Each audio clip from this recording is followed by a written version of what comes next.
right? What's going on, brothers? All right now. Hey, Myra brothers is on here. welcome. We Salute, got salute. people coming in. Yeah, come on in the locker room. Let's strategize, do what we do. Great. Chop it Hey, up. You're live. All right, Roger. I'm gonna let Lyndon. We'll give you the honors, man. Go ahead, kick us off this evening. Fellas, That's what it is. What's going on? what's up now? Right. Going on? Brothers. All right. Hey, we live, everybody. So we're gonna let Lyndon kick it off, and we if you're not speaking, do us the honor of pausing your mics. And here we go. One time for the fun time. Go ahead, Lyndon.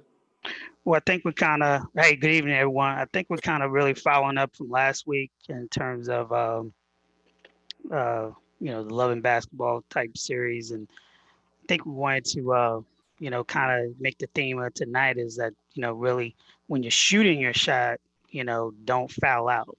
And so the question could possibly be, just based on where you are for your life and what you've overcome, what are you doing right now to not foul out when you're getting ready to take that shot? Me personally, and I kind of like the fact that, Eugene and Bill let me be a part of this, being that I'm in a relationship now. But when I took my shot, I always like giving life examples. I accepted the fact that the pain that I had been through was not my fault, but it was my responsibility to heal myself before I step to another woman and take my shot, because it's not her responsibility to heal me. So it's those types of things you can do to not foul out from a personal perspective. So I'd be interested in to see what the other brothers got to say about that. Roger. Go ahead, Bill. Yeah, the interesting thing about the series, starting out with shoot your shot, it gave us like all the encouragement in the world and asking ourselves, why are we even taking this shot? Going over some fundamentals of taking good shots. And then we moved into don't foul out. Now, we understand if we're going to be good players or good teammates, our team is relying on us, or our teammates are relying on us to take smart shots, number one, but stay in the game and don't foul, right? So if you saw the pastor in the series, Don't Foul Out, he starts out with what they call the love verses, or the love chapter in Corinthians. Hey, do you have that available, Eugene, to read? Yes, sir. That's 1 Corinthians 13. We can start. I'm going to read the King James Version, because some people, for those who, it just depends. I like to read different versions, so it'll do. It really starts at like the fourth verse. It reads as such. It says, "Charity suffereth long and is kind. Charity envieth not. It vaunteth not itself up. It is not puffed up. Does not behave itself unseemly. Seeketh not her own. Is not easily provoked. Thinketh no evil. Rejoice not in iniquity, but rejoice in the truth. Beareth all things, believe all things, hopeth all things, endureth all things." It says, "Charity never faileth, but whether there be prophecies, they shall fail. Whether there be tongues, they shall cease. Whether there be knowledge, it shall vanish away. But we know in part, if we prophesy in part. But when that which is perfect is come, that which is in part shall be done away." And it says, when I was a child, I spake as a child, I understood as a child, and I thought as a child. But when I became a man, I put away childish things. And the reason I'm gonna stop there, because that's where he stopped. And it's important, fellas. I'm about to age myself, so y'all don't laugh at me. I grew up in the era where you would write a girl a letter, a note, and fold it up, and you put on there, "Will you go out with me? Yes, no, or maybe." And that was our way of texting. That was the way. And what you did was, when you gave the letter back, you didn't open it till you got home, because if she cracked your face, you didn't want to be around the homies. And she told you no. But we're men now. And a lot of us are still playing the game. Watch this, like we're in college. Fellas, we're out of college. We've graduated. And it's time for us to level up and graduate our game. As we go through this series and through this thing tonight, I want you to keep one thing in mind. As you contemplate shooting your shot, as you observe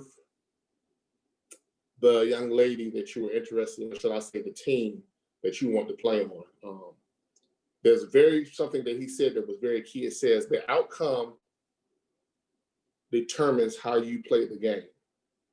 If you play this game honorably, with respect and with integrity, then you'll win shooting your shot.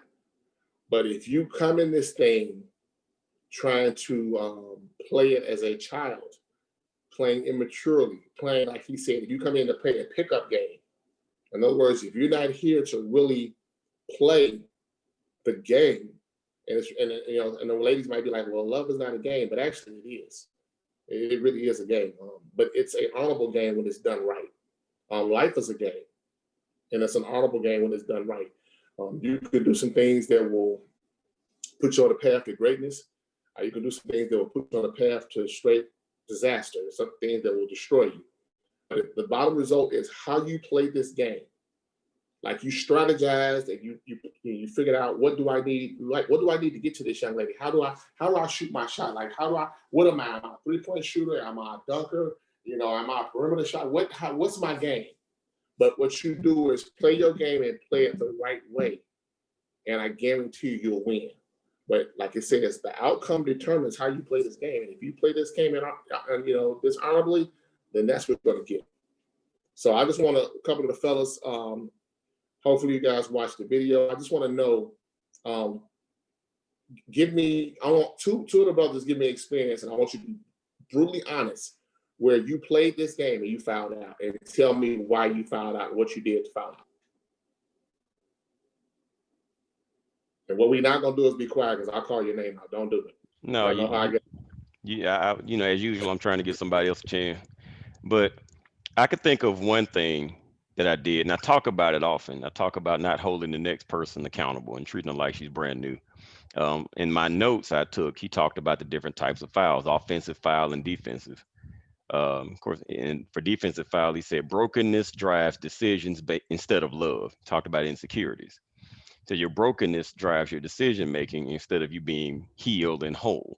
So I've gone into situations where I didn't have enough confidence in myself, or I won't even say I didn't have confidence in myself. I didn't believe that this woman would love me or like me no matter what I did, because my experience taught me that I was not able to receive love, or that I wasn't worthy of it. That makes sense. And so I projected that upon this person without giving her a chance to try. And so I sort of shot myself in the foot before I even shot my shot good. So in other words, I psyched myself out before I even got in the game. Sabotage. Right. It was self-sabotage, which who knows if I had exhibited a little bit more confidence in myself and her, how things might have gone. I might not have met you fine gentlemen.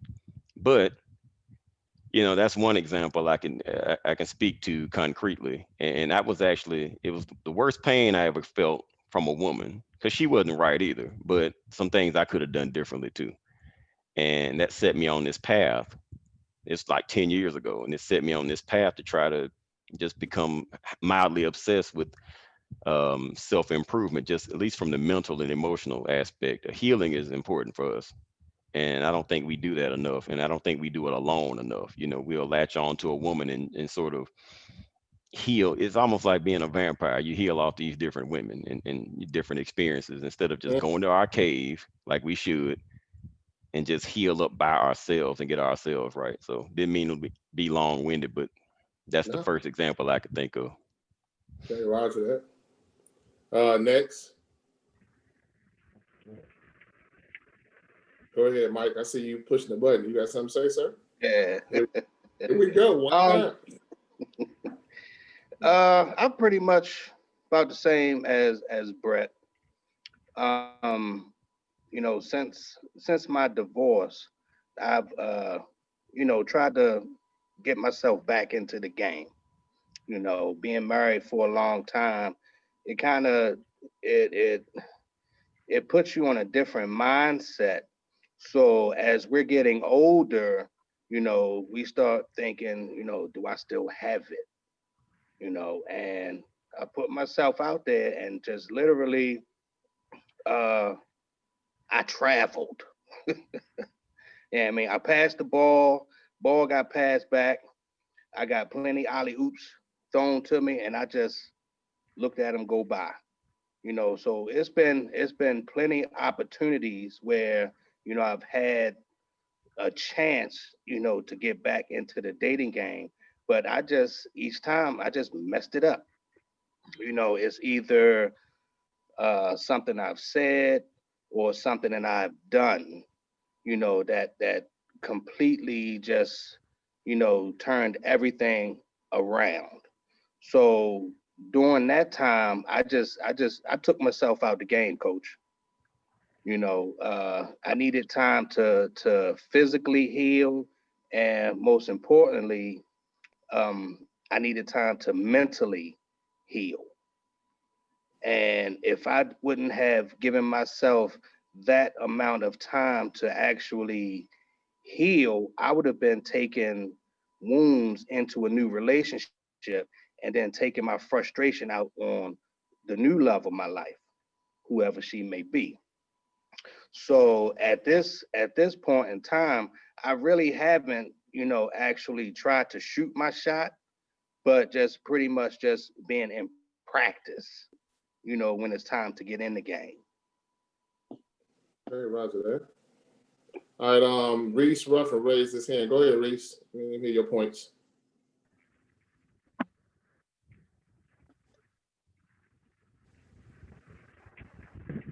Reese? Reese, you there, bro?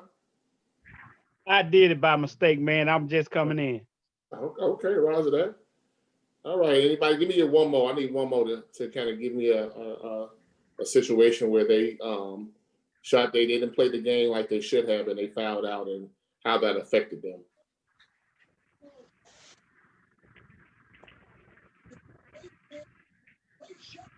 Nobody. Okay, y'all ready to move on? Say something. I'll say something. Go ahead, Bill. I was in a relationship where, I was just getting a feel of what I thought the responsibilities of a man was in a relationship, and I was into the word a lot and everything.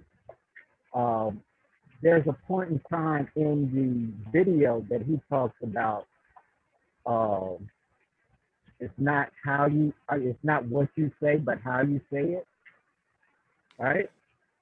And Sure. I had a hard time in miscommunication because I was trying to convey some spiritual things when it came to our relationship and my position in the relationship and what I consider my responsibilities are.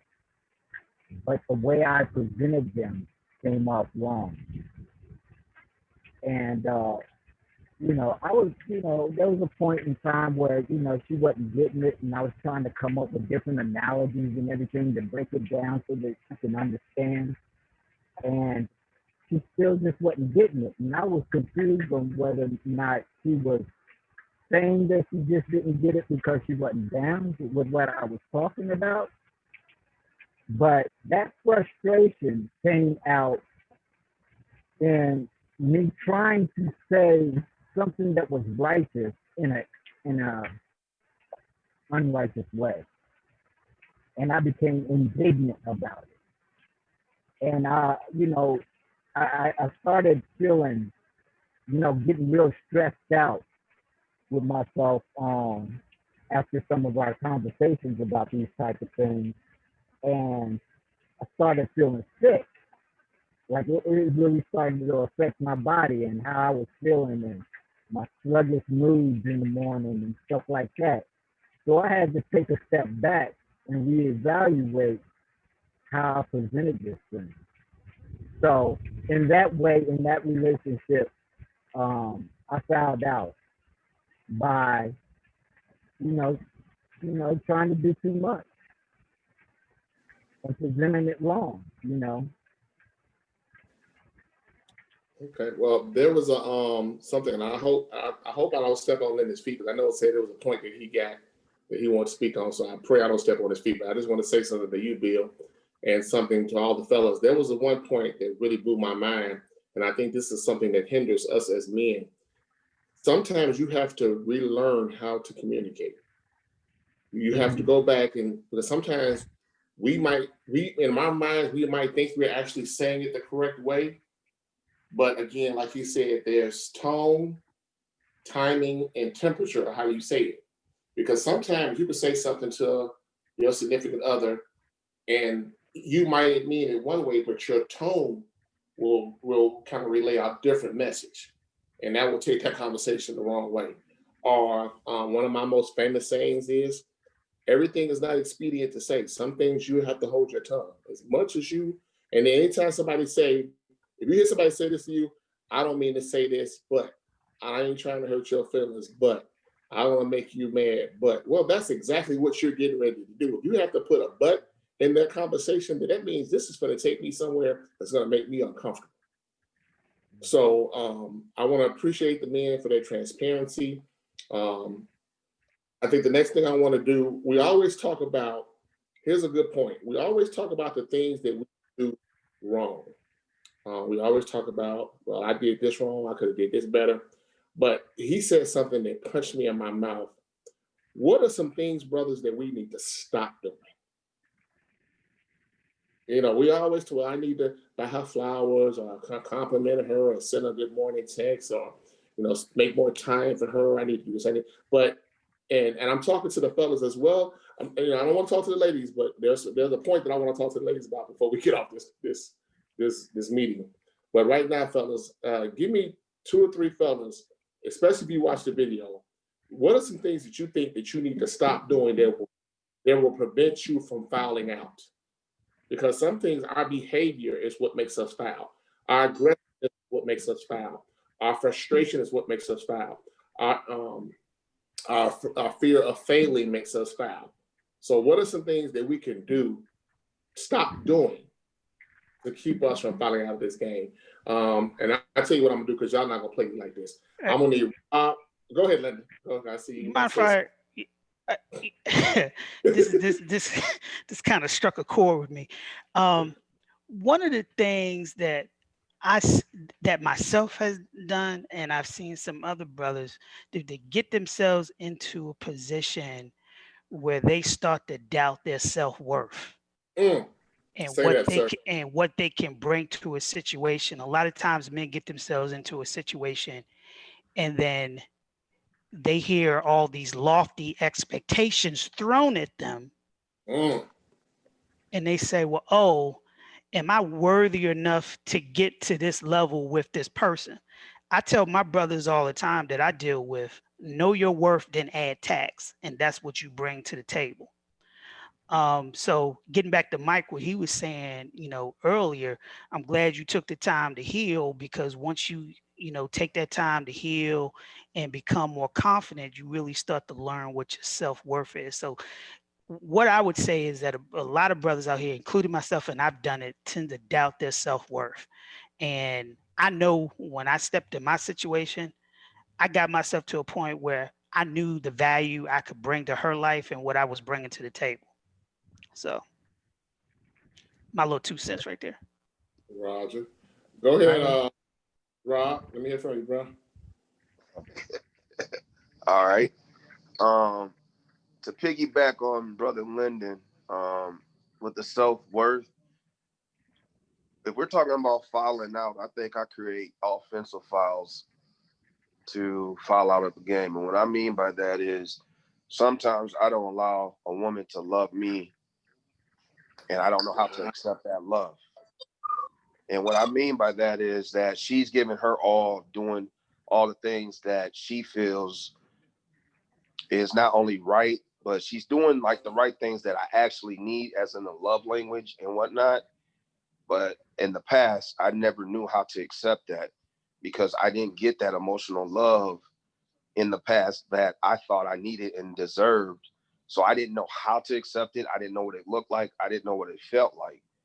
And so I would create offensive fouls by charging, meaning running over, or, you know, whatever the case they may be, where the woman was doing her part. I was doing my part, but I didn't know how to accept her role. I didn't know how to accept what she was giving me. So in aspects, like Lyndon was just saying, I didn't know that I deserved a great woman. I didn't know I deserved to be loved unconditionally. I didn't know I deserved to be told and complimented that I'm a good man and this, that, and the third, because I wasn't used to hearing that. I was used to hearing, you know, this is what a man's supposed to do. This is what you ought to be doing, or, you know, challenging my manhood. But when I met a woman that would actually love me unconditionally, like me for who I am genuinely, and care about me, I didn't know how to accept that. And I had to heal myself in the aspect of, like, you are a good man. Like, I like who I am. I love who I am. Once I started to like and love who I was and desire, meaning, excuse me, understanding my self-worth and value, I'm now able to understand that when a woman is loving me, liking me for who I am genuinely, I can accept that. How's that? Myra, you had your hand up. Go ahead, bro. Yeah, I was going to say one of the things that it took me a long time to understand is kind of knowing your strengths. We all have that picture in our mind of what we think is going to be kind of like the most desired or the most attractable person that women are going to want. And then we tend to start kind of pretending. It's kind of like that peacock thing. We puff our chest out, we walk around, we prance around, we try to be something that we're not. And one of the things that I had to do, kind of like Brett was saying, is to just sit down and just kind of self-evaluate, see what your strengths are, see what your weaknesses are. And when you approach somebody, don't try to be somebody else, or don't try to be what you think they are going to want. Be yourself. Be proud about your strengths and present your strengths, but don't try to be somebody that you're not. Because if you project as somebody else and they fall for that person, months later, when the reality comes where you're not that person, you're this person, then you're both kind of looking at each other like, you weren't who I thought you were, but you weren't who I thought you were. But if you know your strengths and you present yourself as is, and that person likes you for those qualities, then that has a much better and greater chance of continuing, because that's who you really are. So when things happen, you know, if you're pretending to be something, when stresses hit you, you fall back to your actual self. And when you fall back to your actual self and they're looking at you like, well, who are you? Who is this? You know, that's when the conflict goes. So know yourself, know your strengths, present your strengths, because somebody will like those strengths. Somebody's looking for those strengths.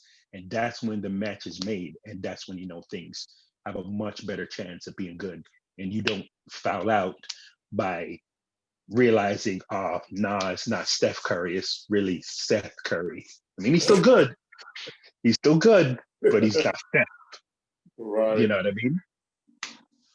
Well, here's the one thing I tell you fellas all the time, and I need y'all to listen to me very closely. Lyndon made a very good point. He said, you know your worth and then add tax. But here's the funny thing, fellas. Here's the unique thing about this situation. And I want you to hear me and commit this to memory. They like what they see, bruh.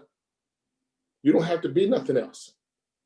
They like what they see. Now, you might put a little, you know, a little something on it, you know, but at the end of the day, they really like what they see. So I have a phrase that I use, and it goes for us as men and then with women. I need to see you in the light of day.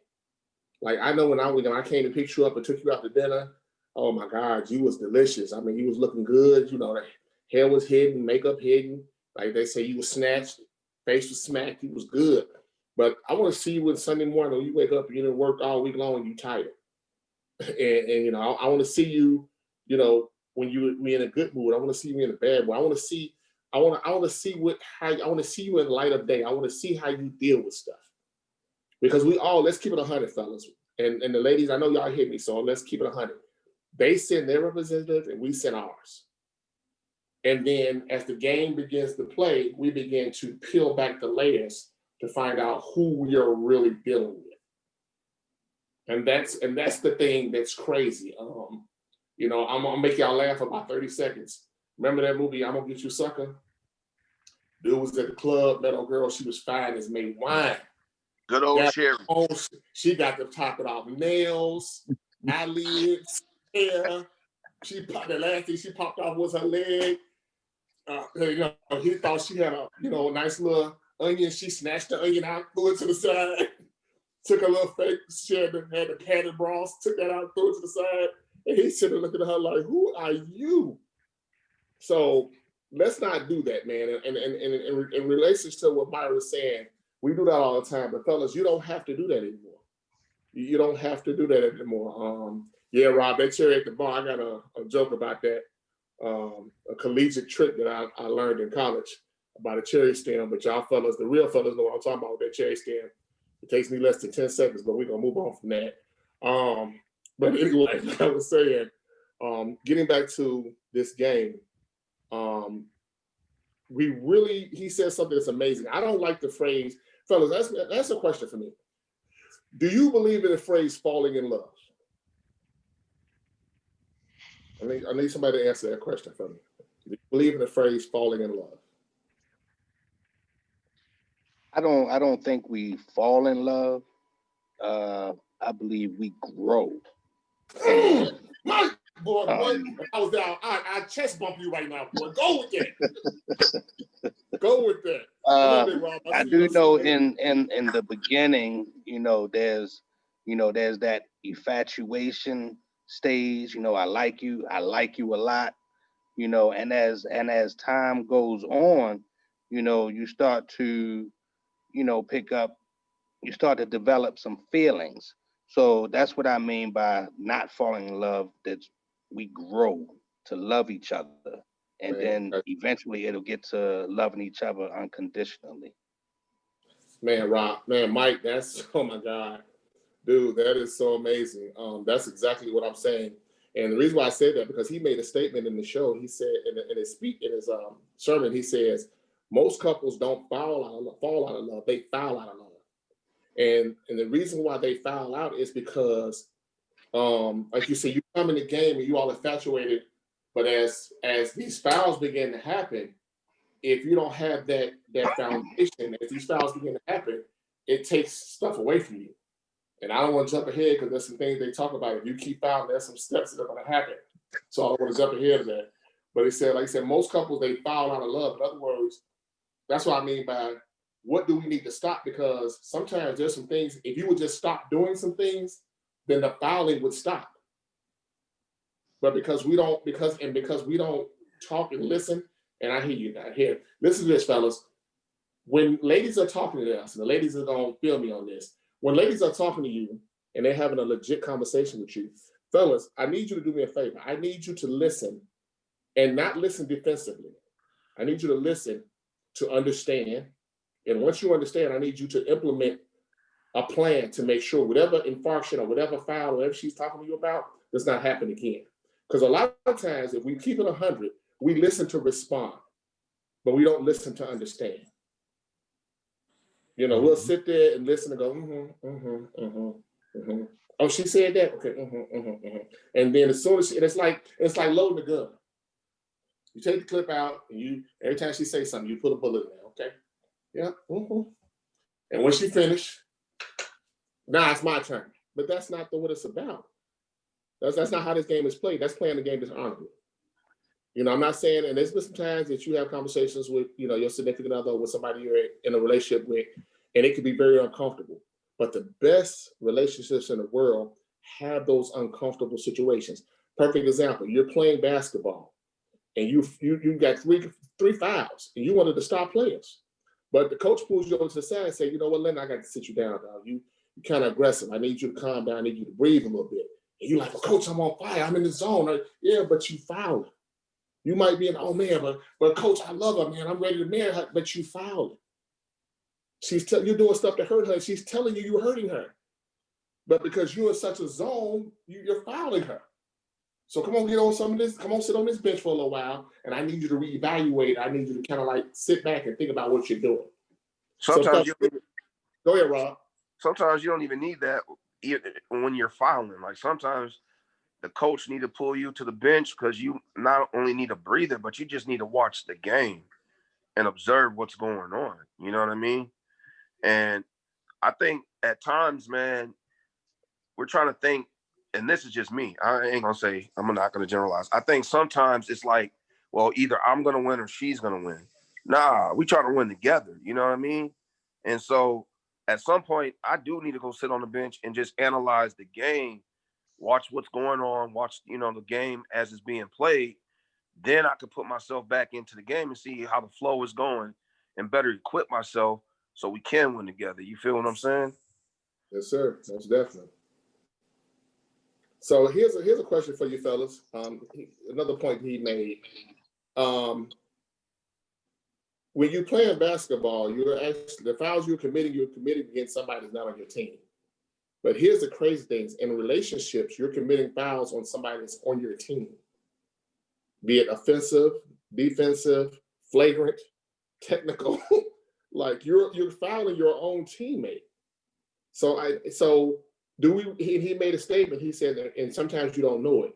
But is that really a true statement? Have you committed a foul against somebody in a relationship and didn't know that you committed the foul? Especially the offensive foul, you probably should get away from it because the offensive is an immature situation. So sometimes when you commit an offensive foul, you're doing something immaturely and you don't understand that you're doing it. But with a defensive foul, that's insecurity. You're insecure and you know. So you're feeling some type of way. So some fouls maybe, but let's be honest, do you really not know when you're fouling out the game? Do you really not know when you're committing these fouls? I need somebody to chime in on that. I will say, in my personal experience, I didn't always know. Some things you learn through the gift of retrospect. Looking back, like the situation I spoke on earlier, during that time, like I mentioned, I didn't have faith that she would be interested in me, let alone any woman, which, I have to look back and ask, well, why was I playing the game? If we're using a sports analogy, why did I want to play? Why did I suit up? If you put on your warm-ups and you run out there with the team and you don't think you can contribute, you don't need to be on the team. You don't need to be in the game. So at that time, I didn't know I was really shooting myself in the foot. I think I was more interested in trying to we all want somebody to love us for who we are, or like us for who we are, accept who we are. We want that validation. I think I was more focused on that and worried about where I thought I couldn't contribute, as opposed to just, like we've been talking about, just being yourself and just doing.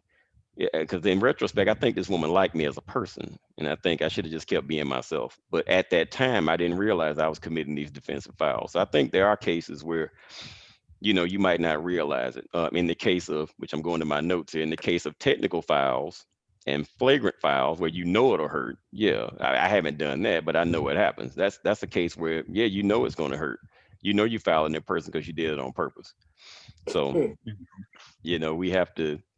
I can say I haven't done that, but it happens, and that's something we should guard against. One of my notes says you prioritize the things you love, and I know I probably skipped ahead, but you don't. I would say take every measure possible to not foul against your teammate. And Rob said something really important. Sometimes when you're dating a woman, you're trying to figure out how to beat her at the game. Everything becomes a little contest. Who texts first? Who calls first? What is she doing? What am I doing? The keeping score sort of thing instead of working together.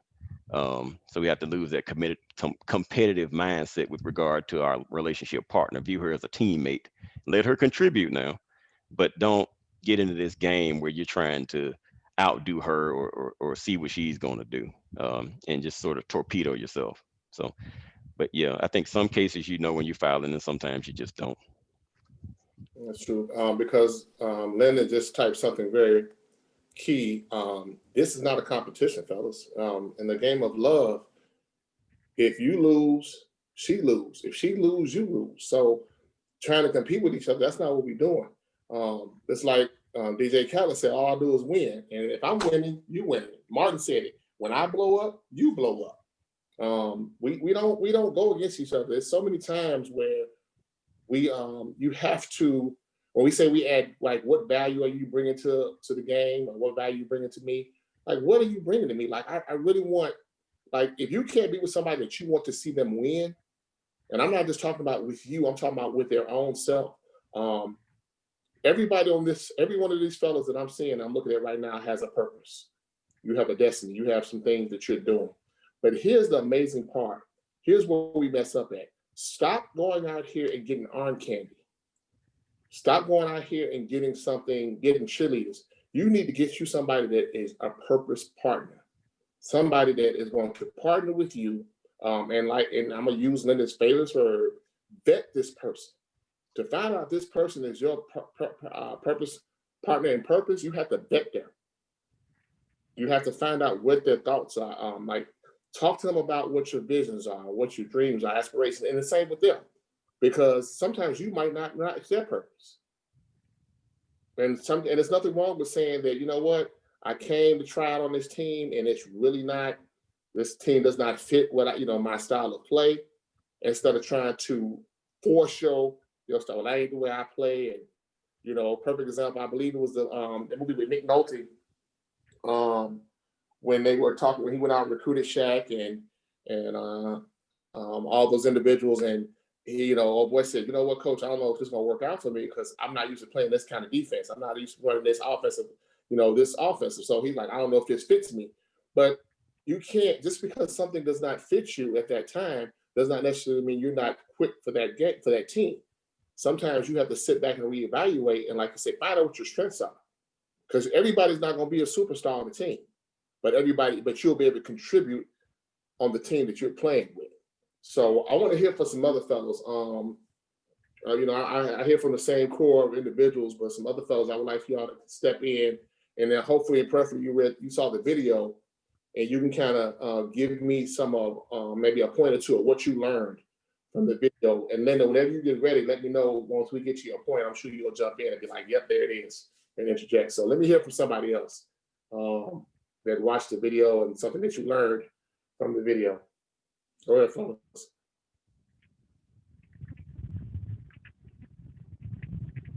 Y'all might be quiet tonight, fellas. What's wrong? Come on, fellas. Quiet tonight. This ain't us. This is the locker room. I ain't see the video, man. I be wanting to give a little 2 cents. But I ain't see the video, dog. But you got something to say. I know you. Come on with it.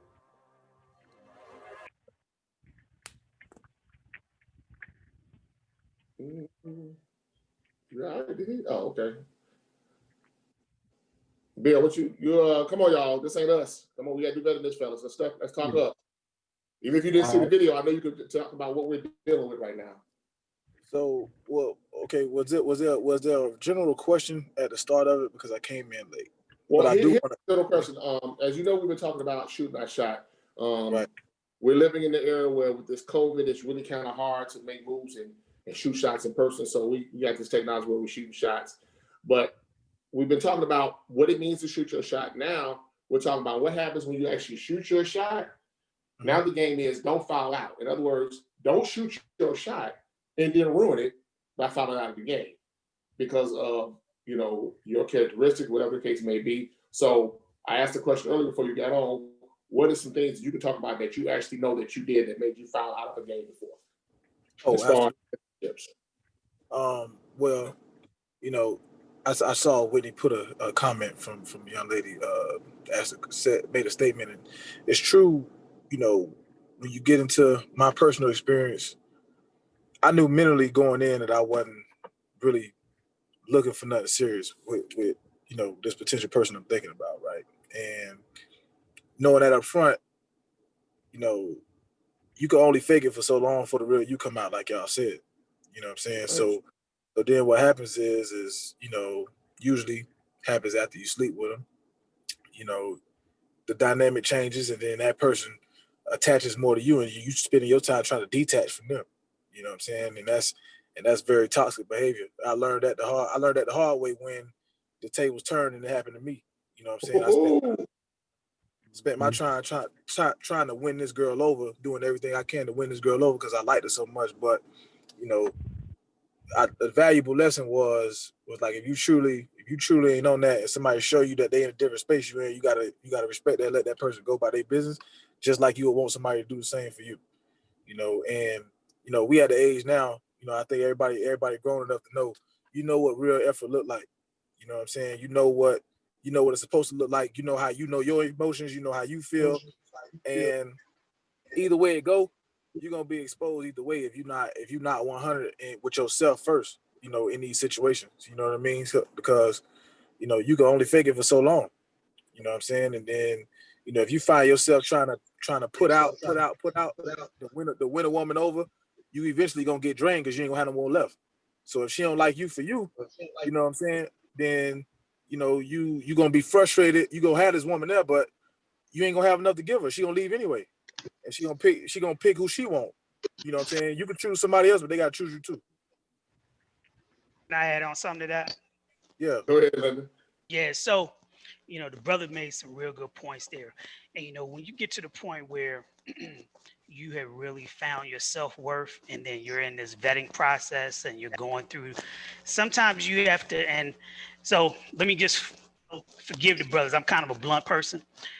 Come with it, when, sir. when you out there in that vetting process, and you're entertaining this woman or another woman, sometimes you may have to get yourself to the point to say where the juice ain't worth the squeeze. Say Okay. that again, sir. Sometimes the juice ain't worth the squeeze. I take notes. So with that being said, you know, don't spend a lot of time trying to climb up a hill for something that's not gonna, you know, be to the point where it kind of coincides to where you are in your life. Because at the end of the day, when you're entertaining situations that don't mesh well with you, you're doing a disservice to yourself because you got to love yourself first. My 2 cents. Okay, Rogers. Yuli, I appreciate you being blunt about that, man, because I think if every man on this chat be 100%, we've done that before. We've played the game and tried to move smoothly. But boy, look here. Let me tell y'all something, fellas. Can nothing hurt you like a woman? Listen very closely. You don't know hurt until a woman that you really care about has hurt you. And it's not that they do it intentionally, like Yuli said. She just showed you she moved like you move. Like Ludacris say, when you move, I move, just like that. And that is the most painful. And it really puts you in perspective of going, wait a minute, is this what I've been doing? I'm sure Yuli was probably like, man, is this what I've been doing all these years? Like, I kind of got this back, and it's like, how do I deal with that? But what do you do? Watch this, fellas. What do you do when you're past all that and you're playing the game fairly? You're doing everything right. You're doing your fundamentals, suicides, your push-ups. You're shooting drills. You're dribbling. I mean, you're doing everything like you were taught. You're following the fundamentals. And what do you do after everything you've done, but you still foul out? Like, how do you take that? I know I did everything right, but for some odd reason, I still fouled out. And you go back and you try to evaluate where did I mess up here? Did I mess up there? Like, how do you deal with that? Well, and let's be honest, if you haven't done everything right, don't say you have. But I know some of us have been on here where we did everything right and it still went left. Listen, I gotta jump in because hold on, Yuli had his hand up first. So let Yuli go and then you go out there. No, what I would say is real, and I'll be short, Brett. What I say is, man, like, it's only so much you can control. You know what I'm saying? All you can control is your controllables are your actions, right? So if you're doing everything right, you know you moving how you supposed to move, and you showing this woman and everything like that, and you not getting what you need out of that. You know, for one, the part of your control is you being responsible for removing yourself from the situation if you can see the signs. And two is if sometimes I done played in many football games in my life, man. Sometimes you do your assignment every play. You do what you're supposed to do, and y'all still come up short, and that's okay. You know what I'm saying? Because you gotta pick yourself up, be mentally tough, and come back and fight at it again. Now sometimes it takes us longer to get over certain losses, some losses tougher than others, but ain't nobody go through life without taking one or two. You know what I'm saying? So, knowing that, and being mentally tough in that, and then learning every game is film, right? You watch film after it's over, you make corrections because nobody's perfect, right? So it's still takeaways that you can learn to make it a positive. It's all about perspective. Go ahead, Brett. You actually spoke on it, man. I was gonna say a minute ago when Eugene was saying, man, we all now I played the game clean like 98% of my life and felt like I lost all the time. And it created a complex, man. It's tough because you hear the same stuff we hear in the group now. It's the same stuff I've been hearing for damn near 40 years. Me and this, me and that. And I'm like, well, I'm gonna do the opposite of this. And I'm gonna try to be this good man, and you still fouling out. And it takes a toll because you don't know what you did. You have no idea. You're going by the playbook. You're trying to do everything right. You're trying to do everything that you think they want. You're trying to just be yourself and present that. You foul out every time. You never make the cut. You never make the team. And it took me all this time. In my last relationship, I did everything I thought was right, and she still wasn't happy. So I'm in the middle of this fight, right? So what Yuli said something very valuable. He said, you know, you can prepare and you play as hard as you can and you lose, you got to go back and watch film. And then you get back out there and play. You're not going to stop playing the game. Maybe you have to wait till next season, or maybe you didn't make the playoff this year. Maybe you went 7-9. So now you're trying to get back to 8-8. And then maybe you have a good season. Now you're 10-6. But you don't stop playing the game. I think it's a disservice to ourselves. We're talking about valuing ourselves and our self-worth. If I give up on myself, then what do I expect any woman to think? If I don't value myself as a player, if I don't have confidence in myself, man, damn what happened to me in the past. I have to try to move forward. And it's hard. I'm telling y'all right now, it is extraordinarily difficult. But I have no choice. Unless, like I told you, I can't join the Jedi Order, can't be a monk. So I have to keep pushing. And Lyndon, you talk about valuing yourself and vetting women. I know what I have to offer. And I have to believe in myself that that's going to be worth something to somebody, and I'm going to be enough for somebody. So that's how I feel about that. So I guess my answer to your question is, what do you do when you keep filing out? Try out for somebody else's team.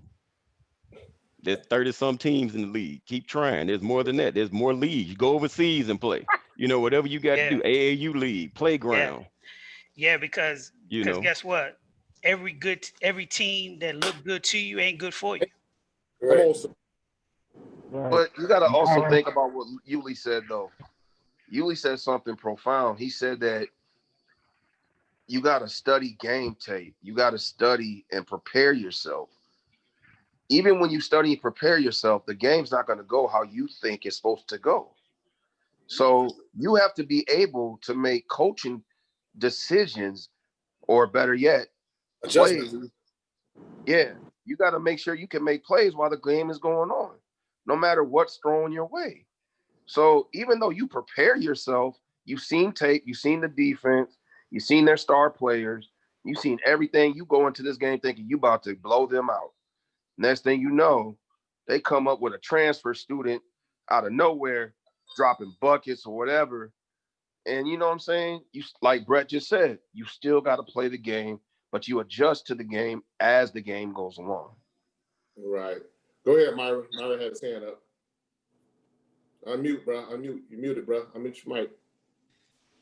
My bad. I wanted to touch on a couple things.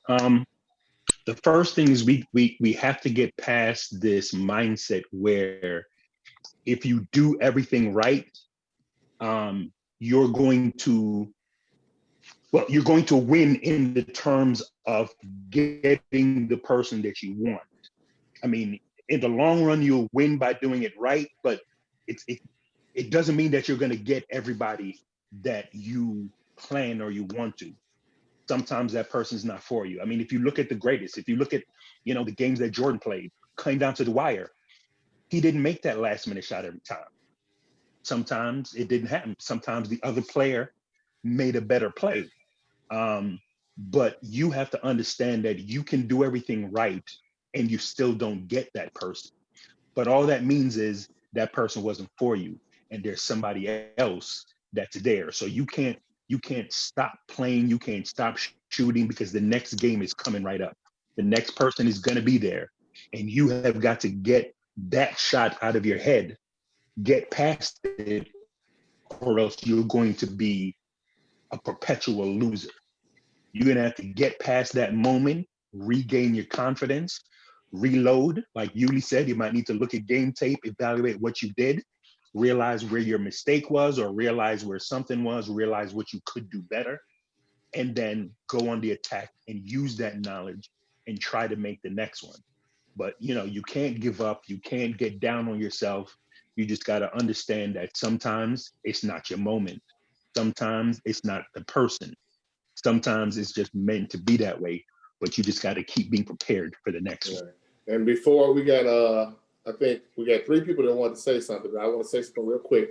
Fellas, every man on this chat, y'all are valuable. You mean something. You have a worth.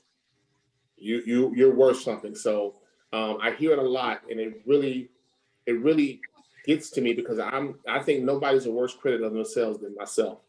I criticize myself. I'm extremely hard on myself. But the one thing that's amazing is that I know my worth. And and I can be honest, I'm a beast. And what I'm worth, any woman that is fortunate enough to end up with me is going to be amazingly blessed, because when I say she's going to be covered in prayer, she's going to be protected, she's going to be taken care of, she's going to be spiritually fed, emotionally fed, physically fed, sexually fed. Like, I'm going to make sure her needs are met. So despite the teams that did not accept what I had to offer, at the end of the day, the one team that's going to see my worth and we're going to match up, and I don't want to jump ahead of it. Fellas, I'm going to jump ahead for 30 seconds. Stop being teammates and stop being franchise players. And what I mean by being a franchise player is find that team that's going to value you for who you are and what you bring to the table, that's willing to build around you. Yes. Find that woman that wants to invest in you, and she sees a building process with you. Not somebody that just want to play the game with you, because there's some women out here that just want to play the game. But there's a woman out here for each and every one of us on this chat that wants you to be her franchise player, and she's willing to build around that. So don't pretend to be something that you're not. Be your authentic self, and I promise you, there's nothing better in the world than being a franchise player with somebody that's willing to build around you. Cecil, I don't know, I think Carolina Wynn wants to say something, and I know Yuli wants to say something. So Cecil, you go first. Just do me one favor, Cecil. Don't talk so loud, bro. I'm good. I am working on that. Good coach that's helping me. Salute, bro. Salute. Gene, man, you literally stole my thunder. You took the words out of my mouth. Bruh, I was going to say, I tell my boys all the time, when you go to college, go where you can play. Go to the team where you fit their system, their offense. You might get a scholarship from Ohio State, but are you going to be one of 100 players? Why not go to App State and be on the field?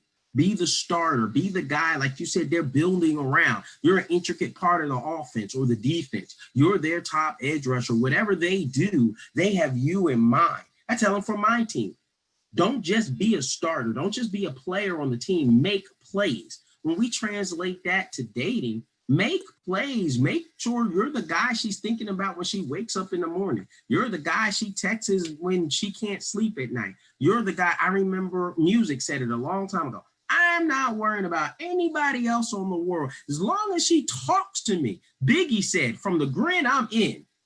So long as if she looks at you and smile, that's it, bro. Now, understand we in COVID, so you're going to have to smile virtually. But from the day you get a chance to say hello, you should start analyzing. Gene said a couple of Zooms ago, study your woman.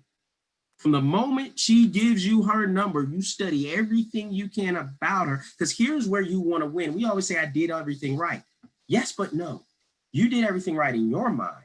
You may not have done everything right in her. We all talk about it. We're a 3-part being, a body, a soul, and a spirit. Sometimes, let's be honest, we get that sex thing going and that body is working right, but you haven't done anything for the soul. You haven't done anything for the spirit. Sometimes, and this will help some of my other brothers out. My Jedi Knight, where you at? One of the ways you stay out of the friend zone, it's all love, bro. Ways you stay out of the friend zone is yes. What happened is you touched her soul, her emotions, all of those things, and she saw you as somebody she wanted to communicate with. You stepped on that grease and slid in the friend zone. We all did it, and that was important. But did you touch that erotic part? And when I say touch, I don't mean physically touch. But did you awaken that erotic part? Because that's what happened. Here's the other part, the mind. Did she make a mental decision that you're the best guy she's supposed to be with? Now, some do it for security. We call them gold diggers. But there's also the mindset that, you know, she got the epiphany that I got all of these guys around me. And I got this dude that's super sexy, but he's a jerk. And he only calls me at 11. I need to get Gene. I'm going to use him because I know he's going to pray for me. I know he's going to help our family get right with the Lord. You know, I mean, so you have to touch the three parts of her being. You got to touch her mind. And whenever she thinks about the best man she can be with, if and when she's thinking logically, your name got to come up. You got to touch her soul when she wants somebody to talk to, when she wants somebody to share something with, that she don't want to share with somebody else. Your name got to come up. And I'm sure we all love it. You got to touch that body, because when she's thinking about somebody she want to touch, your name needs to be coming up. You knocked that part, sis. So salute, bro. I like that. Go ahead. Anybody else? I think I see Yulia hand up again. I ain't want to skip my man. Yeah, did my man's North Carolina. Go ahead and say something, bro. I see you. Oh, can y'all hear me? Yeah, go ahead. Go ahead. What's up? Hey, I just want to let everybody know that's been hitting me up on the messenger. I haven't been asleep. I haven't fallen asleep one time. I'm wide awake, but I'm looking down. I couldn't figure out how to get everybody on the screen. I still only got 4 of y'all, so it was just me on the big screen, and whoever was talking was down in the bottom right-hand corner. So I ain't been asleep. All right, y'all got it? Right, go ahead, bro. Ladies. All right. So I want to get to something about always wanting to get in the game and play. A lot of us, we start wanting to get in the game and wanting to play before we understand all the rules of the game, before we learn all the different positions that need to be played. Talk about it, sir. Now, if you're talking basketball, there's 5 different positions on the court. But when you're in a relationship with your woman, it's just you and her.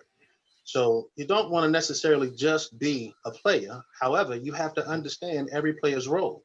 What you want to be is like Bill Russell was. You want to end up being a player coach because you want to understand the big picture.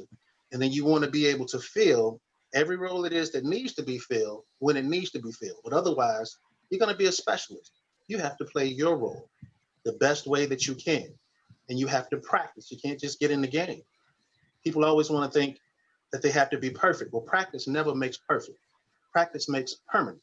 There's a difference. You're not going to be perfect. None of us are. But you want to be consistent. That's the word we always hear from women. We just want some consistency.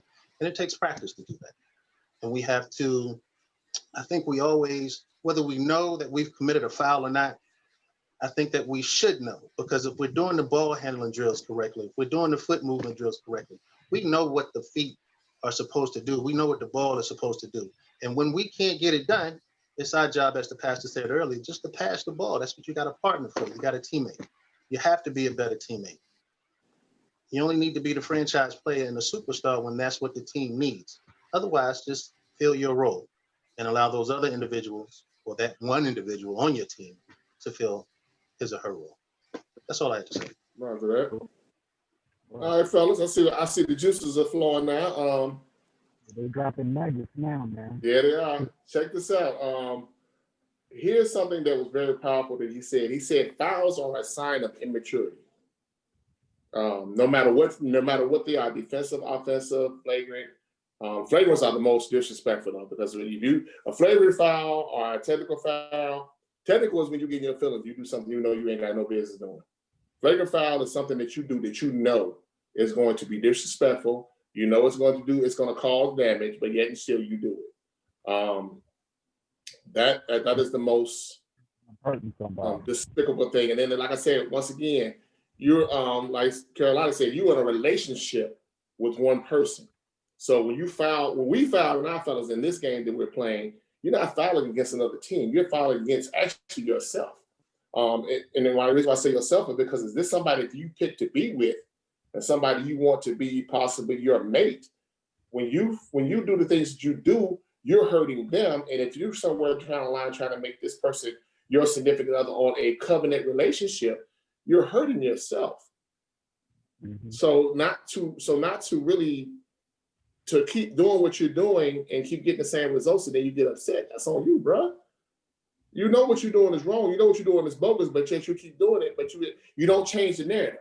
So since you don't change the narrative, you think things are going to change. It's not going to change. If you keep fouling, like you said, eventually somebody is going to get hurt. And most of the time, let's keep it 100. Sometimes we're the ones that get hurt the most because, like I said, ain't no hurt in the world like a woman hurt a man. And I'm not saying that that's not a chauvinistic remark, but fellas, listen, we can't play the game like they play it, bro. Them women can do some things and say some things. They ain't got to put their hands on you, and they can. A woman's mouth will destroy you, bro. She will fire you into the grave. And I'm not talking about like actually dead, but I'm just talking about you'll feel like you want to die. Have you at home listening to Little Williams crying? So yeah, we have to be careful of how we play this game. So fellas, what are some of the things that we can do to stop fouling out the game? Let's hear from some new voices. I see my little bro music just jumped on. Salute to the bro from TSU in the house. Chi-Town's finest. Here we go. What are some of the things we could do to stop fouling out the game? I mean, we say we're playing this game and we're trying to play to win. How do we win this game? How do we stop fouling out? How do we stop making these ladies? How do we stop activating these ladies' emotions for us and then we foul out on them? Because Julie said something very powerful. He said, you're touching, you once, and Cecil touched on it too, once you are intimate with somebody, the narrative changes. And if you're not playing the game honestly, you're treating her like a cheerleader, like a teammate, that's gonna be a problem sooner or later. So what do we need to do to change the narrative, fellas? How do we not foul out? Because that's what this is about. Don't foul out. Well, I can tell you this and expound upon it a little bit, that the pastor said in his video series, he said, we have to realize that our teammates is somebody's daughter, right? And he was speaking in spiritual terms, talking about the spiritual father and God. And you have to respect whose child that is that you're laying next to, right? I remember specifically being in a heated discussion before, and this young lady came out of her mouth wrong, and I said, God did not give you permission to treat his child like that. So what gives you the right to curse me as if I'm your child, and God has not given you permission to do that? You got to stay in your lane. Now, flipping that to the relationship part that we're talking about, we have to realize that we don't want to foul this person because of who their father is. And fellas, we don't want to have a hard time with the young lady's father that we're dealing with. We want that relationship to be tight.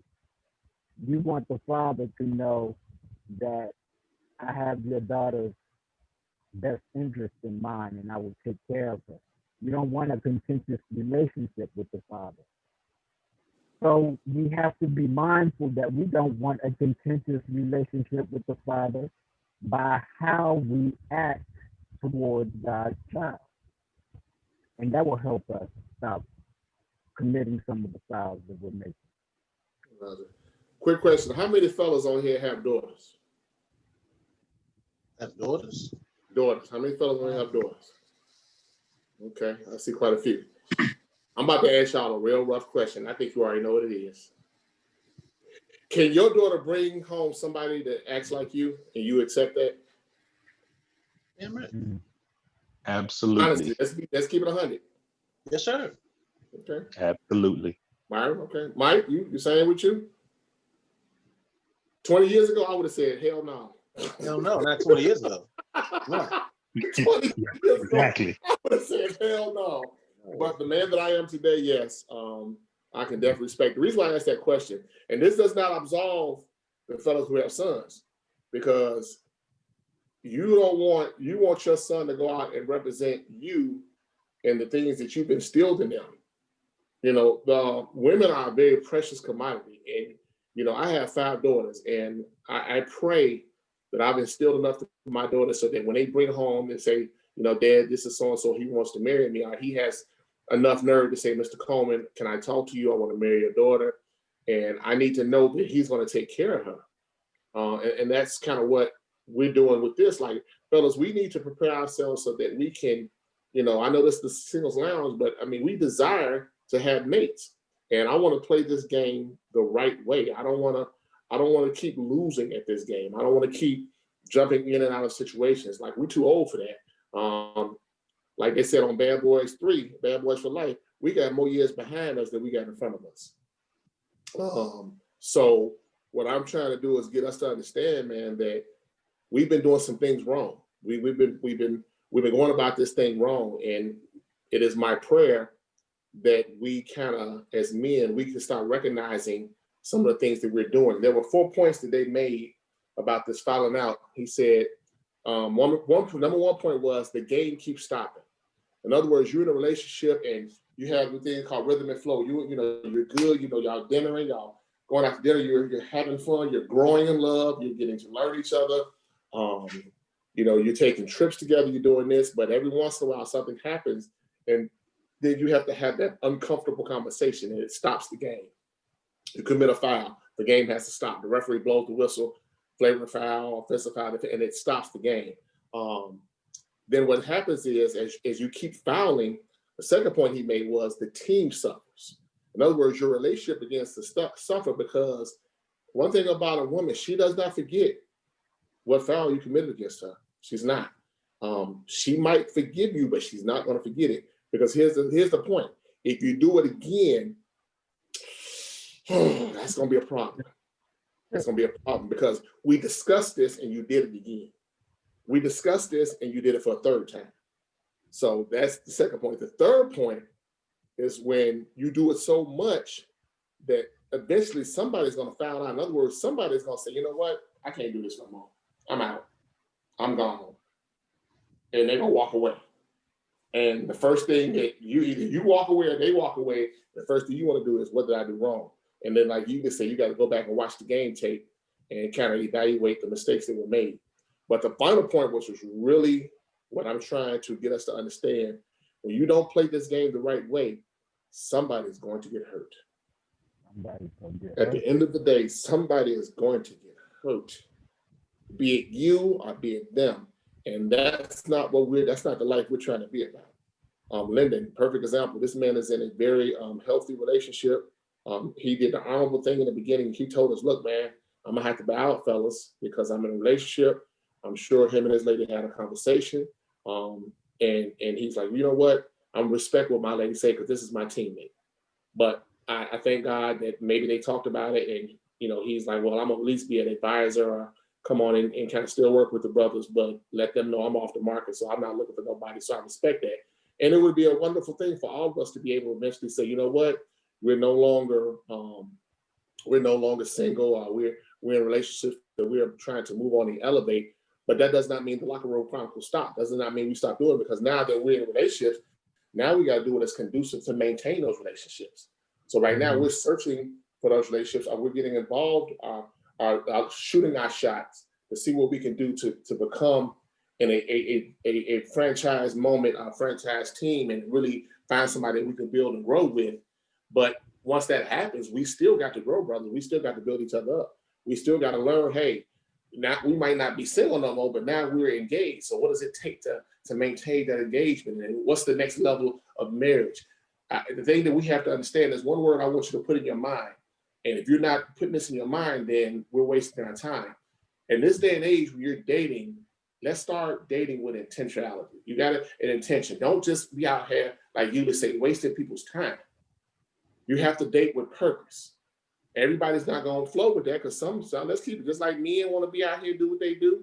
There's some women out here want to do what they do, but there are a lot of women out here that desire a solid man, somebody that's going to be there for them, that's going to treat them right. Like Cecil said, Cecil, you made an amazing point tonight. You have to not just touch her physically, but you have to touch her mentally and spiritually. I saw something on Facebook about 2 years ago that blew my mind. And it simply said, he tasted her mind and realized he had been starving. It said nothing about her body. It said nothing about how fine she was. He tasted, and that's how I am. I believe in mental stimulation. I do care how fine you are. I do want you to be sexy. But there's some sexy, insecure women out here. There's some sexy, immature women out here. There's some sexy, silly women out here. But I want that woman that stimulates my mind. Like when she speak to the king in me. Like here's one thing, and I said this to y'all, we're all in the healing process. Some of us are far advanced than others, but some of us are still healing. Brett, you're healing, brother, but you know what I'm waiting on? I wait on the day that you get on here. And I'm telling you, we all gonna shout for you. And you tell me you met the one that when she spoke to you, she activated the king in you. Because let's keep it real, fellas. Just because she fine, that don't mean nothing. When she opens her mouth, does it do something to you? Does it stir up the gift in you? Is she pushing you towards greatness? You know, because you can walk towards greatness on your own, but there's nothing like a woman helping you along with your purpose. Like, what is she doing for you? Because if all she's doing is motivating your lower extremity, then you're wasting your time. Like, if she's not hitting you mentally, if she's not, man, babe, that's a good idea. You know, what do you need my help in? For instance, like with the Locker Room Chronicles, like if a woman comes in my life and she doesn't understand this is something that I'm passionate about, if she doesn't understand, if Bill's lady don't understand this is something he's passionate about, music, Myron, Brett, Cecil, Mike, all of us, if they don't understand this is something that we see, this is therapeutic for us. And if they don't understand this is what we're doing, then they're not supporting our vision. This is not something we just do. We could be doing a million different things on first and third Thursday at 8 o'clock in the evening. But we're committed to coming on here every first and third Thursday and talking amongst each other and building each other up. And if she's not supporting that, that's a problem. Which leads me to this. I want to say something, but I want to say if anybody has any statement they want to make before I make the statement I'm about to make, go ahead and close remarks. But I got something I need to say that I performed a little experiment this week. And I don't know if the brothers caught it, but we're going to discuss it real quick. I appreciate what you had to say. I don't know if I need the paparazzi and the ticker tape, but I appreciate the sentiment. I said a few weeks ago that I wanted to be like Lyndon when I grew up. And what I meant was I want to be one day in a relationship and get to come back and contribute. I do enjoy this group. And it's not something I was expecting. I didn't know what was going to happen when I got invited to this group. I didn't know what the purpose was. And I came to this because, you know, honestly, men, we don't really have anybody to talk to. And we don't, we don't really have anybody to go to or vent to, and we're left to our own devices. And sometimes that's good. You go in the cave, but sometimes, after a while, it's like, all right, what do I do with this? And so it's interesting to find a group of guys that have had not the same experiences as me, and thank God, but y'all can relate. I mean, we joke around, but I feel like I can say what I need to say and not be judged too harshly. And I appreciate you all for that, because that's not something I've had in my 44 years. I've always sort of been an outsider or an underdog amongst my group of offline friends that I'm very close to. I've always been the rock. I'm the guy they come to with their problems. When I was growing up, everybody came to me with their problems. So I've never been able to just sit and talk about what I've dealt with and have people take me seriously, as seriously as you can. But I just want to say that I appreciate this group for that, because that's not something I've ever had. Salute. I appreciate that. Well, fellas, y'all ready? We appreciate you too, bro. I had my hand raised a minute ago. Go ahead. Hold on. Who was on? I don't want to skip nobody. Go ahead, Yuli. You got something to say? Go ahead, bro. Oh, well, we talked about it a lot, man. And fellas, I want the best for everybody on here. So I got a couple questions, man. And for me, these are things that I'm doing, and maybe y'all could adopt it or not. This and the third, but I totally believe in looking in the mirror in the beginning of any situation, right? Looking at yourself for self-evaluation, right? So one thing I'm gonna ask y'all, always will try to put this at the forefront. Ask yourself when you meet a woman, man, is the hurt that I'm carrying, does that outweigh or trump my desire to be loved by this person, right? If the answer to that question is no, you might not be ready to indulge in that. You know what I'm saying? It's a simple concept, right? Secondly, and I learned this by playing football, man. Repetition is causes success, right? Talent just differentiates you, right? But you could be successful. Your willingness to do the same thing over and over and over until you get as best as you can is what's important, right? So keep that in mind when y'all talk about, man, I've been hurt this many times. I've been knocked down this many times, this, that, and the third. Your willingness to get back up and do it over again, or to evaluate and get back on the horse, or try again and try again, try it again. Success is at the end of that. I'm pretty sure we all got careers, and day one on the job, you didn't know what you was doing. That's why they have orientation. That's why they have trainings. That's why they have. And the more you go to that job and do the same thing over and over and over again, you're gonna get better at it. Same thing with relationships. Same thing with any other aspect of your life. You know what I mean? So these are things that I want to challenge all the men on this call to take with them. You know what I mean? These are things that I'm incorporating in my life. And I want to see y'all win, man. So that was pretty much all I had for y'all.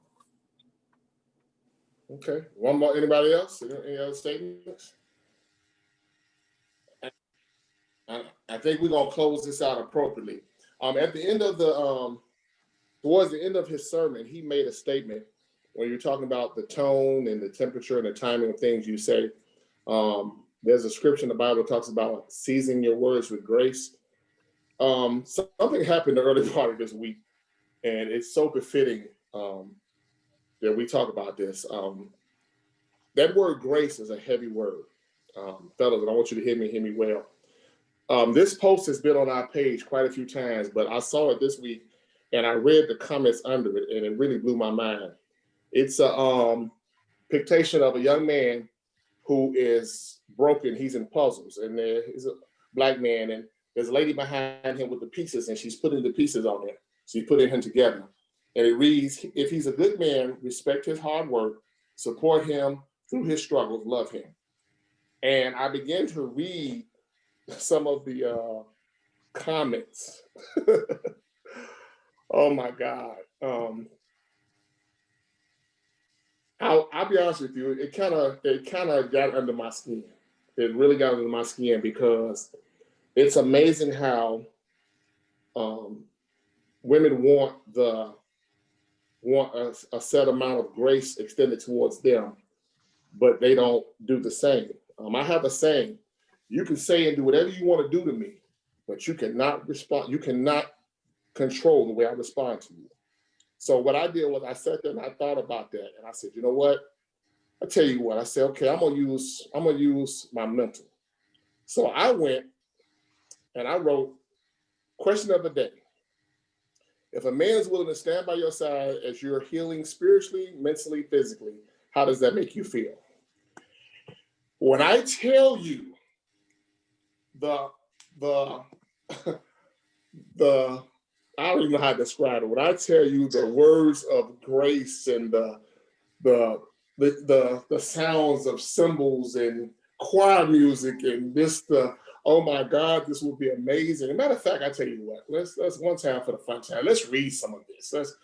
I'm not gonna say no names, I'm gonna read it. One person said, I kind of respected what she said, because she was like, one person said, vulnerable, unsure, part of me would want him close by to support and encourage me, and part of me would want to push him away to hide my,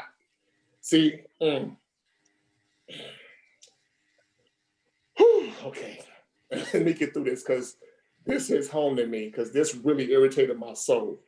She said, part of me would want to push him away to hide my flaws and weaknesses that will come inevitably obvious after a while. Honesty, trust, patience, humility, empathy, forgiveness, and humor are just a few key ingredients I see being necessary during the process like that. Okay. Another person said, like I said on other posts for women, I would hope that the same grace I extended to him would be extended to me, and that I wouldn't misuse that grace for my own benefit and leaving them hanging emotionally. This is not a black or white issue. I'm learning thanks to therapy. That's a woman that has been to therapy. I spent a lot of time acting like I had it all together, where I was completely torn up on the outside. I won't read the other part because that's something that's kind of personal to her. But I'm reading these responses, and it's amazing. Somebody's like I have a whole blessing out here, although it is not his responsibility. The fact that he will do it speaks volumes. So here's my point. Here's my point. As much as we fellows have to play this game fair, ladies, y'all got to play the game fair too. Because the last thing that I want you to do, and it's happened to me. I have a phrase, and sadly, it's only happened to me one time in my life, and I'm 52 years old. I met somebody who, no matter what they did, I told them in the door, listening to their testimony, listening to their conversation, I'm 10 toes down. In other words, I'm here rocking with you. And reading that last statement, that kind of let me know, like, you basically sabotaged yourself, because like Brett said, and I think somebody else said it too, I don't care what you do, you are worthy of being loved. Ladies, you are worthy of being loved. Here's my philosophy, and I'm not saying this to y'all because I've only said this to one individual. As Black men, if we're willing to love you, let us love you. Stop sabotaging your own self. Y'all criticize us all the time about doing it. But women, stop sabotaging yourself. Everybody is not out to get you. We're all a work in progress, but we're building each other up. That's what I meant by franchise player. If you read what the definition of franchise player is, that's somebody who that team has seen potential in, and they're willing to build around that individual because they bring something to the table. Fellas, Brett, you bring something to the table. Linda, you bring something to the table. Myra, you bring something to the table. Yuli, you bring something to the table. Bill, Mike, Music, Cecil, y'all bring stuff to the table. Kamal, my little brother, he's not on here, but you bring something to the table. So allow yourself to be built around. Ladies, you bring something to the table. You bring value. Hell, some of y'all are the table. Allow us to build around you. Stop sabotaging yourself. Stop feeling like you're unworthy of being loved. That post irked my soul all week. And I thank the brothers who I shared this with early part of the week not to say anything. And they did just what I asked them to do, because it made them mad. It made them feel some type of way, because when it came to us needing you to heal us, y'all had a fit. If he ain't got it all together, well, don't say that, Eugene. Don't say that. I'm just gonna say this. Sometimes as men, ladies, hear what I'm about to say to you. Sometimes as men, in front of you, we're Superman. We have an S on our chest. But when we get home, we become Clark Kent. Because we love you and respect you so much that we don't want you to see our weaknesses, because one, we don't want you to weaponize our weaknesses, and two, we want to be strong for you. And that might be what they were saying. We want to put up this front like we're strong, because that's what we're told to do, being strong for women. But I need somebody that I could be Superman and Clark Kent with, and when I'm Clark Kent, she does not hold it against me. Yeah. Whether I got the S on my chest or not, I want her to still love me in my skin. Because yes, I am who I am, and that's all that I am. That's what Papa used to say. But at the end of the day, if I don't eat my spinach, I'm not strong. If I don't have that support from that woman, you can still be strong on your own, but you really need that woman to have your back. You really need that man to have your back. We have to have each other's back, but we're so busy sabotaging one another that we're losing. We're flagrantly fouling each other. Because here's what it is, fellas. Watch this. I don't think the fellas really operate in this mode, but I think women do. Fellas, I preached this message last year. Early part of this year in February. And the message was operating in your season. Here's what the problem is, fellas. And I'm going to tell y'all, I'm going to tell the women. Stop praying for what you're not preparing for. Stop asking God to give you that 100% man. Stop asking God to give you that 100% woman if you're not preparing for it. Because when that person shows up, they're whole, but if you have not healed, if you have not sat on the bench and watched the tape, you have not listened to the constructive criticism from your coaches, if you have not done the things that you needed to do so that you can beat that player, when that opportunity comes, you're not going to be ready. You're not. You're going to be sitting there talking about, put me in, coach. I'm not putting you in nothing because you're not ready. Yes. But here's the problem. When that opportunity has come, even if you're not ready, you can still, because that person will still be willing to work with you. Because if we be honest, Michael Jordan sucked in high school. He didn't really start getting good until his junior and senior year. He didn't make the team his freshman year. But because he sat and because he, watch this, because he disciplined himself. Remember what I told y'all, persistence breaks resistance. Because he disciplined himself. And he started to learn what his worth was. He led his college team on to a championship and brought 6 championships to Chicago. It would have been 8 if he had left for those 2 years. So, fellas, I said all that to say this. We got a lot of work to do.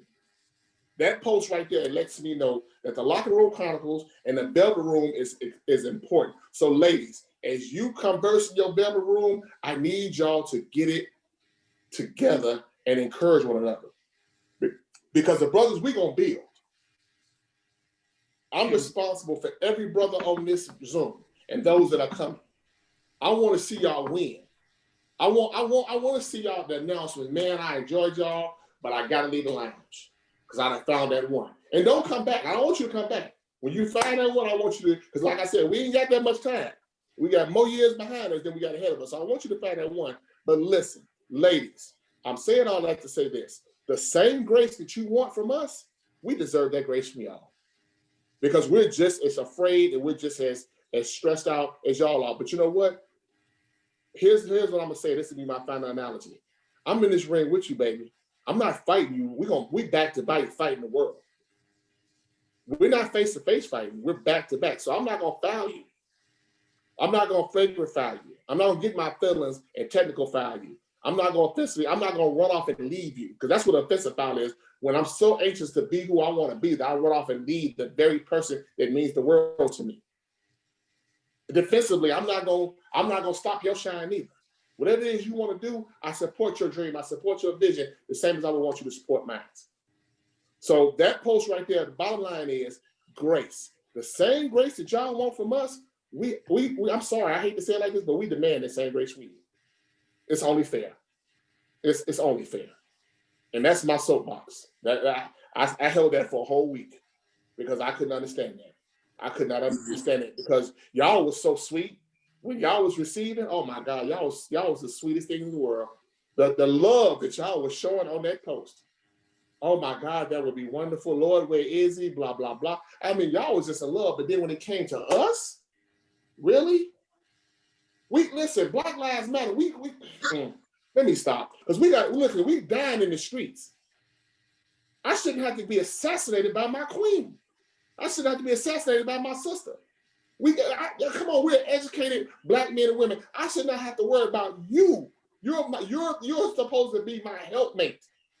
You're supposed to be my ride or die, my rear, my muse, my love, my everything. I shouldn't have to fight you. I fight enough. It's hard enough. And when brothers like us out here we're going to therapy. I already told you, I'm in therapy and I love it. Brothers, if you're not in therapy, please listen to me very closely. Therapy is not a bad word. Therapy is not a bad word. Please, please, if you feel like you need to go, get it. Because you're going to make a woman an awesome husband when it's all said and done. So get that there. So ladies, I'm not trying to beat y'all up, but we're not your enemy. We're not. We've made mistakes. On the behalf of the brothers, I apologize. Yeah, we've done some foul stuff. I'm going to keep it 100. I've done some foul stuff. But at the end of the day, when you meet a man that's willing to love you despite what you've gone through, despite what like you ever been with a man that you would tell your darkest secrets to? Because honestly, sometimes they'll tell you their darkest secrets to run you away. You heard what she said? And here's another thing. Once you start becoming self-aware, watch this, and this is going to be it. Once you become self-aware, fellas, their mask is going to fall off. Because now they can't hide their insecurities anymore. Because when you weren't self-aware, you were so busy trying to please her and make her happy that you didn't see what she was about. But the moment you start healing and start seeing your value in your eyes, in the scale fall of your eyes, you realize, hey, I hate to say it, but I'm a beast. I'm a lion. I'm a king. I'm not a gazelle. The moment you realize that, any woman has been faking the funk, she's going to run because she's not going to be able to understand. He's become self-aware. So I can no longer hide behind this cute waist, this snatched waist, these nice breasts, these pretty lips, these pretty eyes. I can't hide behind that no more. Because now he's going to start seeing me for my insecurities. But ladies, if we love you and we tell you we love you, as women, you know if we're telling you the truth or not. When a man really loves a woman, she knows it. But yet and still, she still sabotages herself. So that's all I got. I'm done.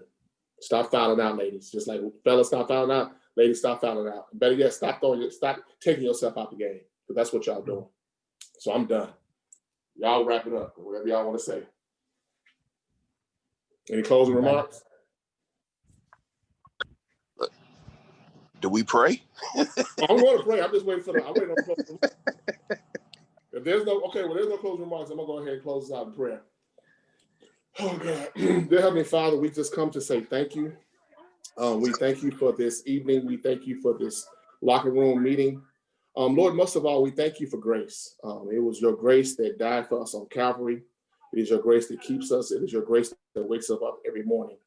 God, right now, in the name of Jesus, I'm asking that you would basically heal the brethren on this chat and those that are coming. Touch their heart, touch their minds, God. Remove doubt, discouragement, and fear out of their system, God. Let them know that they are valued in your eyes. I pray for the women of the Velvet Room, the women of this page, the women that we're surrounded and connected to. I ask that you bless them and strengthen them, God. Let them raise their esteem, God. Some of them have low self-esteem, but God, I'm asking that you raise them, God. I ask you that you would touch their hearts. They've been hurt just like we've been hurt. But here's the amazing thing about the hurt. You're still standing. Oh my God, that's the wonderful thing, that despite what they've been through, you're yet standing. And that's enough for you to shout right there. The fact that even though he walked out on you, you're still standing. Even though she walked out on you, you're still standing. Even though the baby daddy might not be doing what he's supposed to do, you're still standing. Even though as men that our ex-wives might be trying to make our lives live in hell, you're yet still standing. Because despite what they're doing, you're still the man and you're still the woman of God that you're being called to be. So right now I'm asking that you continue to bless us, God. Bless us in this Locker Room Chronicles. Bless the women of the Velvet Room, God. Let us be able to come together with an understanding, God. I ask that you remove backbiting. I ask that you remove slandering out of our systems, God. I ask that you remove us fighting and warring with one another, God, because we have enough of that in the world. I'm asking that you allow us, men, to season our words with grace. I'm asking that you will season the women's words with grace, God. Let them understand that everything is not expedient for them to say. Sometimes it'd be wise to hold their tongues until they can find a way to say it in the right tone, and the right temperature, and at the right time. Because sometimes you can say things at the wrong time, even though it makes sense, but sometimes it will not be received. And as we begin to continue to grow, God, I'm asking that you will bless and encourage each and every person on this call. I'm praying for the health of each and every person. I'm praying for the health of the men. Men, I'm encouraging you, get your checkups. I'm encouraging you to make sure that all things are working. It's no shame to go to the doctor.